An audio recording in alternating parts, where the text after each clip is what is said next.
कुछ नहीं होगा, वो अभी कुछ देर में आ जाएगी, आप लोग चिंता नहीं कीजिए। वो ऐसी है, अगर कुछ सोचती है तो चाहती है कि बस उसको वो मिल जाए। वो जब उसका गुस्सा ठंडा होगा तो वो आ जाएगी। सुनीता ने घर वालों को संभाला और सोनाली घर से निकल गई थी। इतने में ही बारिश शुरू हो गई और गांव की सड़कों पर पानी भरने लगा। जरा सी 4 बूंदे गिरी नहीं कि इस सड़क पर बाढ़ आने लगी। मैं तो पूरी भीग गई हूँ। सोनाली अभी ऐसे ही चल रही थी कि उसको एक लड़का दिखाई दिया। साइड में बड़ी गाड़ी, हाथ में छतरी और सूट बूट पहने हुए वो एक अच्छा लड़का लग रहा था। अब मैं क्या करूं? अगर वो मुझे नहीं मिला तो गड़बड़ हो जाएगी। सुनिए, आप कौन है? इस गांव के तो देखने से नहीं लग रहे हैं। जी, मेरा नाम सुनील है और मैं इस गांव का नहीं हूँ। क्या हुआ, कुछ मदद चाहिए क्या? मेरा पासपोर्ट कहीं गुम हो गया है। अभी बस मैं गाड़ी से निकला था तो वो पानी में गिर गया। अब मिल नहीं रहा है और वो बहुत जरूरी है। वो देखने में कैसा होता है? आप मेरे साथ वो ढूंढ देंगे? अरे हाँ भाई हाँ, इसीलिए तो पूछ रही हूँ। अब बताइए। वो काले रंग की एक छोटी सी किताब सी है। अच्छा, मिल जा साहिब, बारिश में पानी ही बरस रहा है आसमान से। कोई तेजाब तो नहीं है कि अगर आपके ऊपर आ गया तो आप जल जाएंगे। इस छाते को हटाकर ढूंढिए। मिल गया। सोनाली ने खुशी से उसे निकाला। सुनील का पासपोर्ट मिल गया था, लेकिन उसको ढूंढने में सोनाली उस गंदे पानी में पूरी तरह से भीग चुकी थी। शुक्रिया, आपने मेरी इतनी जरूरी चीज को ढूंढ दिया, लेकिन आपके कपड़े तो काफी ज्यादा गंदे हो गए हैं। क्या कहा? मेरे कपड़े? अरे नहीं, ऐसा तो कुछ भी नहीं है। मुझे तो आदत है इन सब की। आदत है? अरे मेरा मतलब कि मेरा गांव है, मैं यहाँ रहती हूँ और पानी वानी भर जाना है ये तो आम सी बात है। यार आपका सामान मिल गया, ये मेरे लिए खुशी की बात है। अगर आप चाहे तो मैं आपको आपके घर तक कार से छोड़ दूंगा। आप पूरी भीग गई है ना, और कीचड़ भी लग गया है। क्या सच? कार से? लेकिन आपकी गाड़ी वो तो गंदी हो जाएगी ना। उसकी टेंशन नहीं लो, आओ मैं छोड़ता हूँ। सुनील ने सोनाली को अपने साथ बिठा लिया, जिसके बाद वो दोनों वहां से चले गए और उसने उसको उसके घर के बाहर उतार दिया। ये आपका घर है? जी हाँ, यही है, लेकिन अभी दिखाई नहीं दे रहा है क्योंकि बारिश आई थी ना। आइए आप अंदर, आना चाहे तो। नहीं, आप जाइए। सुनील ने सोनाली को छोड़ दिया, जिसके बाद वो अपनी राह आ गया। और क्या लड़की थी, जरा भी नखरा नहीं, कोई झूठी बात नहीं, एकदम प्योर। इंटरेस्टिंग। सुनील को सोनाली अच्छी लग गई थी। वहीं दूसरी तरफ सोनाली। आ गई तू? आप तो मुझसे बात ही नहीं कीजिए बाबा। आपको तो अपनी बेटी कभी अच्छी लगती ही नहीं है। कहाँ गई थी? अब आ तो गई हूँ, और इस बहती गंगा को भी निकालना है। मेरा दिमाग ना जलाओ। अब कुछ नहीं कही, हम पहले ही इससे काफी कुछ बोल चुके हैं। ममता ने केशव को शांत कर दिया और सोनाली अपनी बहनों के साथ मिलकर घर में भरे हुए पानी को निकालने लगी। आज सोनाली शांत थी। हमेशा ऐसे पटर पटर बोलने वाली सोनाली आज क्यों इतनी शांत है? बोलने को अब रह भी क्या गया है? हम गरीब लड़कियां शांति अच्छी लगती है क्योंकि हर एक शब्द हमारी हैसियत के बाहर का है। सोनाली तू भी ना समझती नहीं है, थोड़ी सी समझ ले आएगी तो तेरे लिए ही अच्छा होगा। चल अब ये सब छोड़ और आराम से पानी निकाल। सुनीता की बात को सुनकर सोनाली कुछ नहीं बोली। एक तरफ उसे लग रहा था कि सब खत्म हो गया है, तो वहीं दूसरी तरफ। सुनील बेटा, आने में इतनी देर कैसे लग गई? अरे कुछ नहीं माँ, बस रास्ते में कोई मिल गया था।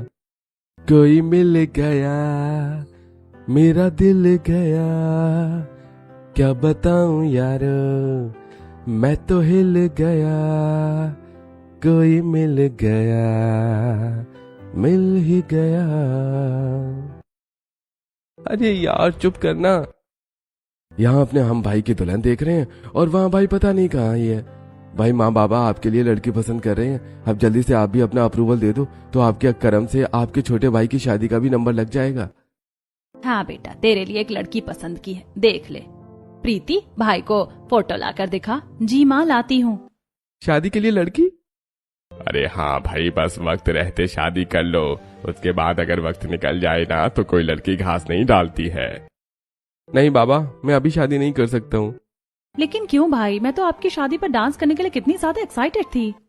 नहीं, मुझे शादी किसी भी ऐसी लड़की से नहीं करनी है जिसको मैं जानता भी नहीं हूँ।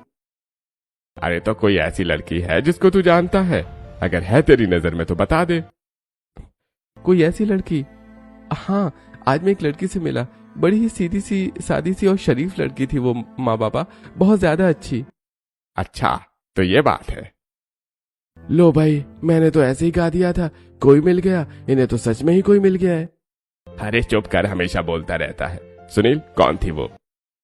बाबा, वो हमारी तरह अमीर तो नहीं थी, लेकिन सुनील ने सभी कुछ बता दिया, जिसके बाद घर वालों ने सुनील की पसंद में कोई आपत्ति नहीं दिखाई। और हम तो बस ये चाहते कि तू हमेशा खुश रहे। अब लड़की चाहे गरीब है या अमीर, उससे क्या होता है। हमारे घर में आने के बाद वो यहाँ की ही हो जाएगी। ठीक है, हम आज शाम ही उसके यहाँ रिश्ता लेकर चलेंगे। शालिनी ने जैसे बोला था वैसे ही किया। घर में सभी तैयार ही हो गई थी। सोनाली को कहीं से अंदाजा भी नहीं था कि जिस लड़के से वो सुबह के वक्त मिली थी वो शाम को उसके लिए रिश्ता लेकर आ जाएगा। जैसे ही शाम हुई, सुनील के घर के बड़ी बड़ी गाड़ियां सोनाली के दरवाजे पर आकर रुक गईं। अरे ममता बहन, ये कौन है तुम्हारे दरवाजे पर? दरवाजा तो खोलो। हाँ, कौन है? अरे आप लोग कौन है? नमस्ते जी, ये सोनाली का ही घर है। हाँ, ये घर सोनाली का ही है, लेकिन आपको मेरी बेटी से क्या काम है? घबराइए नहीं, मैं शहर से आई हूँ। माफी चाहती हूँ, यूँ अचानक से आ गए। दरअसल मुझे अपने घर के बड़े बेटे के लिए आपकी बेटी का हाथ चाहिए। शालिनी की बात को सुनकर ममता थोड़ी सी खुश हुई और थोड़ी घबराई। उसने उन सभी को घर बुलाया और बात करने के बाद दोनों परिवारों के बीच शादी की बात पक्की हो गई। और देखा दीदी, मैंने चाहा था ना कि मेरी शादी किसी अमीर घर में हो, तो लो हो गई मेरी शादी अमीर घर में तय।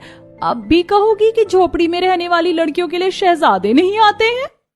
तेरे लिए तो सच में ही महल से बुलावा आया है सोनाली, सदा खुश रहे। अब दीदी 1 हफ्ते के बाद अमीर घर की बहू बन जाएंगी और उन्हें ये सब बारिश अब तंग नहीं करेगी। मेरी बेटी तो ठीक ही कहती थी कि मुझे मेरे सपनों का राजकुमार लेने आएगा, लेकिन हम लोग ही थे जो इसकी बात को नहीं सुनते थे। लेकिन आज देख लिया, अगर उम्मीद सच्ची हो तो कहीं ना कहीं से असबाब बन ही जाते। मैं बहुत खुश हूँ तेरे लिए सोनाली। ममता ने सोनाली को गले से लगाया और केशव ने भी सुबह के थप्पड़ के ऊपर अफसोस जाहिर किया। देखते ही देखते 1 हफ्ता भी बीत गया और आज के दिन सोनाली की शादी सुनील से हो गई थी और अभी अभी सोनाली का गृह प्रवेश होकर निपटा था। नमस्ते। बस बस बहू, जुग जुग जियो। बच्चों जाओ, अब रात काफी हो गई है, तो तुम लोग जाकर आराम कर लो। अब बाकी की रस्में और बातें कल हो जाएंगी, क्यों शालिनी? जी हाँ, क्यों नहीं। शालिनी की बात को सुनकर हिमेश मुस्कुराया, जिसके बाद सभी अपने अपने कमरों में आराम करने को चले गए। सोनाली सुनील के साथ आ गई थी। और ये बिस्तर हमारा है? नहीं, मेरा मतलब इसके ऊपर हम सोएंगे और इस पूरे कमरे में कोई नहीं आएगा। ये भी हमारा ही है। हाँ बाबा हाँ, ये देखो कितना अच्छा मौसम हो रहा है, बारिश आने वाली है। बारिश का मौसम भी कोई अच्छा मौसम है? अरे नहीं, बारिश आने लगी। सुनील जी जल्दी से बाहर चलिए, सभी चीजें भीग जाएंगी। चलिए, नहीं तो घर में अंदर पानी आ जाएगा। रिलैक्स रिलैक्स, ये तुम्हारा नदी किनारे बना हुआ घर नहीं है, ये शहर में खड़ी हुई हवेली है। रिलैक्स, यहाँ कुछ नहीं होगा। सही कहा, यहाँ कुछ नहीं होगा। बिल्कुल सही। चलो अब जब इतना अच्छा मौसम हो ही रहा है तो हम क्यों ना चाय के साथ पकौड़े खाएं? मेरा तो बड़ा दिल कर रहा है। आपको खाने? मैं बनाकर लाती हूँ। अरे रुको रुको, मैं बाहर से मंगवा लूंगा। पहले ही दिन, अभी तुम्हें आए हुए 1 घंटा नहीं हुआ और तुमसे कहूँ कि पकौड़े बनाओ। वाह! सुनील ने चाय के साथ पकौड़े बाहर से मंगवाए, जिसके बाद सुनील और सोनाली ने अपनी रात को बारिश में कुछ इस तरह से एंजॉय किया। ऐसी अगली सुबह सभी कुछ ठीक रहा। सोनाली जल्दी उठी और सभी का आदर करते हुए घर में रही। सब ऐसे ही ठीक ही था कि तभी सोनाली बस अपनी पहली रसोई की रस्म करने को गई थी कि तभी ऐसा लग रहा है कि कोई बाहर आया है। रागिनी, मेरी बच्ची, तू कैसे आई? तू शादी पर क्यों नहीं आई थी? दूर रहिए। नमस्ते, ये है आपकी नई बहू? भाभी, ये हमारी दीदी है, रागिनी दीदी। शादी में नहीं आ पाई थी। बच्चे तू ऐसे बाहर ही क्यों खड़ी हुई है? अंदर आ जा। अंदर तो मैं आऊंगी, लेकिन अभी नहीं, आप लोगों को बाहर करने के बाद। बेटा क्या बोल रही है? ये पेपर्स इसी प्रॉपर्टी के हैं, राइट? और इस पर आपके साइन भी हैं, जिन पर साफ साफ लिखा हुआ है कि ये घर अब मेरे नाम है। तो निकलिए। क्या कहा? लेकिन बाबा ये आपने कब किया? अरे नहीं नहीं बेटा, मैंने तो ऐसा कुछ नहीं किया। ये सब रागिनी की चाल है। बता क्या किया है तूने? अब आपसे क्या छिपाना, आपके वफादार सेवक है ना राजू जी, उन्होंने आपसे ये काम करवाया जब आप शादी के कामों में बिजी थे। मालिक, ये मेरा बैंक का चेक है। मुझे अपनी बेटी की शादी के लिए कुछ पैसे निकालने हैं, तो उनके ऊपर साइन कर दीजिए। लाओ, करता हूँ। राजू, इतना बड़ा धोखा? निकलो यहाँ से। तू हमारे साथ ऐसा कैसे कर सकती है? कौन सी औलाद ऐसे करती है अपने ही माँ बाप के साथ? बोल रागिनी। बस बाप कहिए, माँ नहीं। रागिनी की बात को सुनकर शालिनी का दिल टूट गया। परिवार के पास अब कुछ चारा नहीं था। वो अपने सभी कुछ छोड़कर अपनी हवेली से निकल आए थे, लेकिन अब सवाल ये था कि वो लोग जाते किस जगह। मुझे तो मेरी ही औलाद ने घर से निकाल कर खड़ा कर दिया। अब मैं तुम लोगों को कहाँ लेकर जाऊंगा। हे भगवान, ये किस तरह की घड़ी आ गई है। लेकिन बाबा, आपको ऐसे हिम्मत नहीं हारनी है। अगर आप ही हिम्मत हार देंगे तो हमारी हिम्मत कौन बनेगा। इस वक्त हम लोगों को दिमाग से सोचना है, क्योंकि हर एक रास्ता बंद होने के बाद भी एक रास्ता तो हमेशा खुला रहता है। हम कहाँ जाएंगे भाभी, हमारे पास तो ना पैसे हैं ना कोई घर। अब तो हमें घर बस बनाना पड़ेगा, पैसों से नहीं दिमाग से। यहाँ आसपास कोई जंगल है क्या, कोई छोटा मोटा? क्योंकि अब बस वो जगह ही हमारा ठिकाना बन सकती है। भैया भाभी ठीक कह रही हैं, अब कोई ऐसा नहीं है कि हमें अपने घर में पनाह दे। चलो किसी ऐसी ही जगह चलते हैं। प्रीति की बात को सुनकर सभी ने एक जंगल की तरफ का ही रुख किया। वो जगह ज्यादा बड़ी तो नहीं थी, लेकिन छोटे से गांव में एक नदी बहती थी। वो सभी लोग वहां आ गए और हाँ, ये जगह अच्छी है, और क्योंकि यहाँ नदी भी बहती है तो हम लोगों को पानी भी मिल जाएगा। चलिए अब बिना देरी किए हम यहाँ घर बनाने की तैयारी करते हैं। लेकिन भाभी, हम घर बनाएंगे कहाँ? यहाँ न तो सीमेंट है और न ही ईंटें। तो क्या हुआ देवर जी, हम जुगाड़ से घर बनाएंगे। यहाँ मिट्टी है, पानी है और पेड़ भी है, बांस के पेड़। ये हमारे बहुत काम आएंगे। चलिए आप और सुनील जी पेड़ काटिए, मैं और प्रीति मिलकर मिट्टी तैयार करते हैं। मैं भी करवाऊंगा। सभी घरवाले काम में लग गए। अभी दोपहर थी। सुनील और कार्तिक मिलकर पेड़ों को पत्थर से चीरने लगे और प्रीति, सोनाली और हिमेश मिलकर मिट्टी को गीला कर रहे थे। कुछ ही देर में कार्तिक और सुनील ने काफी सारे पेड़ों को चीर दिया, जिसके बाद सोनाली ने उन्हें मिट्टी से चिपकाकर दीवारें बनाना शुरू किया।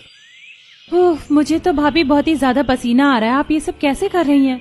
हिम्मत रखो प्रीति, मैं जानती हूँ कि ये सब आसान नहीं है, लेकिन हम लोगों को एक घर बनाना है, नहीं तो हमारी रात कैसे गुजरेगी। सोनाली ने ऐसे ही सभी को हिम्मत दी, जिसके बाद उन्होंने और भी मेहनत से काम किया और उन्होंने शाम होने तक बांस का घर बना लिया। घर में नई बहू के कदम आते ही सब कुछ सत्यानाश हो गया।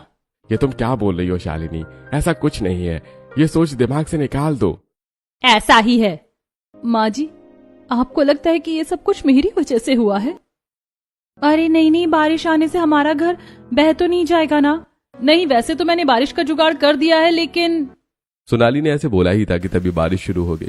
कुछ देर तक तो सब ठीक ही रहा, लेकिन कुछ ही देर के बाद नदी भर गई और पानी उनके घर के अंदर आने लगा।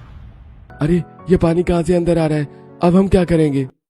माँ भाई, मुझे डर लग रहा है। नहीं, डरने या घबराने की जरूरत नहीं है। पास में ही नदी है ना, तो नदी के भरने से पानी आ रहा है। बस बारिश रुक जाए तो ये चला जाएगा। ऐसे क्या पानी में बैठा जा रहा है? मैं तो खड़ी हो रही हूँ, भाड़ में जाए ये सब के सब। शालिनी के साथ सभी लोग अपनी जगह से उठ खड़े हुए। ऐसी काफी देर तक बारिश आती रही और बारिश रुकने के बाद उनके पूरे घर में उमस ही उमस हो गई। ऐसा लग रहा है कि जैसे पूरा घर भट्टी बन गया है। बहू दरवाजा खोल दे, ये उमस निकल जाएगी।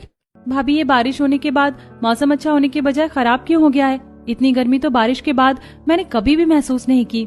तुम ये सब पहली बार देख रही हो ना प्रीति, इसीलिए तुम्हें ऐसा लग रहा है। हमारा जो नदी किनारे के पास वाला घर था ना, वो ऐसा ही था। बारिश के बाद वहाँ और भी ज्यादा उमस भर जाती थी। ऐसा ही है यहाँ, आप चिंता नहीं कीजिए। आप लोगों के लिए मैं जितना हो सकेगा इस जगह को आराम का ठिकाना बनाने की कोशिश करूंगी। बन गए ऐसे घर आराम के ठिकाने। अभी बारिश आते ही तो बैठने की जगह नहीं रही, ये जगह बनेगी आराम का ठिकाना। सोनाली शालिनी की बात को सुनकर उदास हो गई। उस रात तो उन्होंने किसी तरह से एडजस्ट कर लिया, लेकिन बहुत ही ज्यादा उन सभी को गर्मी लगी। ऐसे ही अगले दिन सुबह के वक्त सोनाली जंगल में निकली हुई थी। प्रीति, ऐसे जंगल में ना बड़ी ही काम की चीजें मिल जाती हैं। हाँ भाभी, लेकिन हमें क्या मिलेगा? मुझे तो ज्यादा जंगली चीजों के बारे में जानकारी भी नहीं है। मैं तो लेकिन जानती हूँ ना कि इस तरह कैसे रहा जाता है। अभी हमें घर जाके घर को और बनाना पड़ेगा।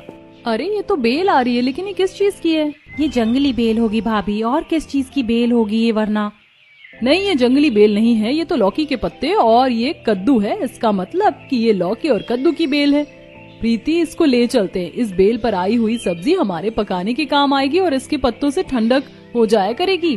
क्या सच में भाभी ये उन दोनों की ही बेल है? अगर ऐसा है तो ले लीजिए। सोनाली और प्रीति ने उन बेलों को तोड़ लिया, जिसके बाद जब वो कुछ आगे को गई तो सोनाली को जूट की बोरियां पड़ी हुई मिली। उसने उन्हें भी ले लिया और वो अपने घर वापस आ गई।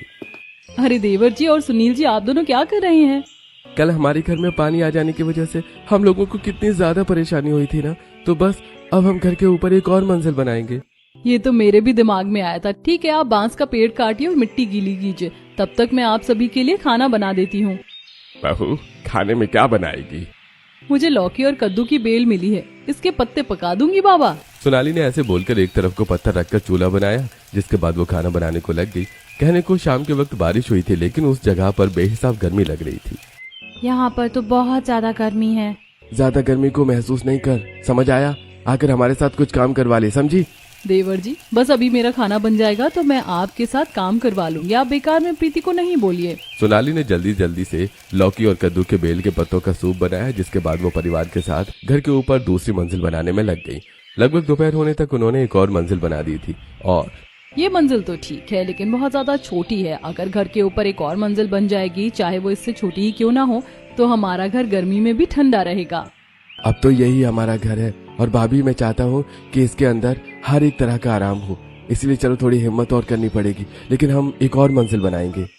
कार्तिक ने सोनाली को हिम्मत दी, जिसके बाद सोनाली और उसका पति और कार्तिक मिलकर घर के ऊपर एक और मंजिल बनाने लगे। ये सब करने में उन्हें शाम हो गई, लेकिन अरे वाह, ये हुई ना बात। अब ऊपर से गर्मी नहीं आएगी और नीचे से पानी आकर हम लोगों को तंग नहीं करेगा, और अब हम लोग बीच में आराम से। अरे बारिश आ रही है क्या? हाँ, ये तो बारिश ही है। सोनाली ने जैसे ही बाहर देखा तो बारिश शुरू हो गई थी, लेकिन अब उन लोगों को कोई परेशानी नहीं थी, क्योंकि उनका घर अब 3 मंजिल था। सभी बीच वाली मंजिल में बैठे हुए थे। और भाभी, आपको पता है, जब भी बारिश आती थी ना, तो हम लोग चाय और पकौड़ों के साथ उस मौसम को एंजॉय करते थे। पता ही नहीं चला कि ये दिन कब आ गए। बारिश लेकिन सभी के लिए समान नहीं है। किसी के लिए सुहावना मौसम है तो किसी के लिए ये एक परीक्षा। पता है, जब मेरे मायके वाले घर में बारिश आती थी ना, तो हम ऐसे ही अपना बचाव करने में लगे रहते थे। लेकिन मैं एक बात पूछूं, अगर रागिनी जी आपकी बहन है तो उन्होंने ऐसा क्यों किया? क्योंकि वो शालिनी की सगी औलाद नहीं है, वो मेरी पहली पत्नी की बेटी है। रागिनी को शालिनी ने कभी इस एहसास का शिकार नहीं होने देने की कोशिश की कि वो उसकी अपनी औलाद नहीं है, लेकिन रागिनी ने कभी शालिनी को अपनी मां नहीं समझा। उसने हमेशा शालिनी से और मेरे बच्चों से भेदभाव ही रखा, और इसी गलतफहमी के शिकार ने उसको हमारे खिलाफ खड़ा कर दिया।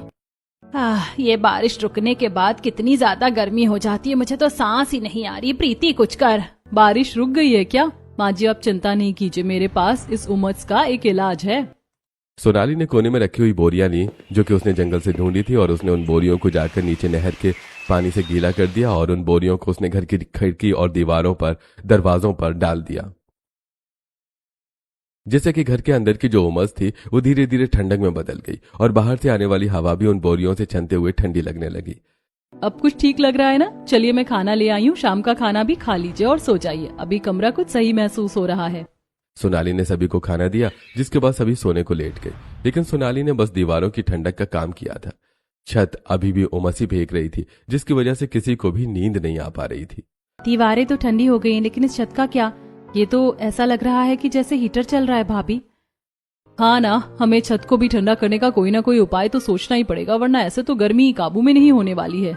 चलो अभी के लिए तो सो जाओ, मैं सुबह को कुछ देखती हूँ। सोनाली की बात को सुनकर सभी ने आंखें बंद कर ली, जिसके कुछ ही देर के बाद सभी की आंख लग गई। ऐसे ही अगली सुबह, आज तो सभी को नाश्ता शायद अच्छा लगेगा। मेरे पास थोड़े पैसे थे, मैंने उनमें से दूध खरीदा और चाय पट्टी। बड़े दिन के बाद सभी चाय पियेंगे। अरे आइडिया! सोनाली ने सभी के लिए चाय बनाई थी, और साथ ही उसने चाय बनाने के बाद जो गर्म हुई पत्ती थी उसको जमीन में डाल दिया और उस पर नदी से पानी डाला। अब यहाँ चाय का पौधा आने लगेगा और हमारे चाय पत्ती खरीदने के पैसे बच जाएंगे। भाभी, इतने दिनों के बाद चाय पीकर मैं बता नहीं सकती हूँ कि मुझे कितना अच्छा लग रहा है। ऐसा लग रहा है कि जैसे शरीर के एक एक अंग में जान आ गई, सच्ची में। चलो अच्छा ही है। अच्छा प्रीति, क्या तुम मेरे साथ चलोगी जंगल में कुछ छत को ठंडी करने के लिए ढूंढने को? देखो, बारिश का मौसम है और जब तक बारिश होती है तब तक तो ठीक रहता है, लेकिन उसके बाद छत बेहद ही उमस छोड़ने लगती है। तो सही है भाभी। अच्छा भाभी, वो जो आप कल कद्दू और लौकी की बेल लाई थी वो आपने लगा दी है ना? हाँ, मैंने लगा दी है। अच्छा, ये तुमने मुझे याद दिला दिया, अब मैं उसको पानी दे देती हूँ।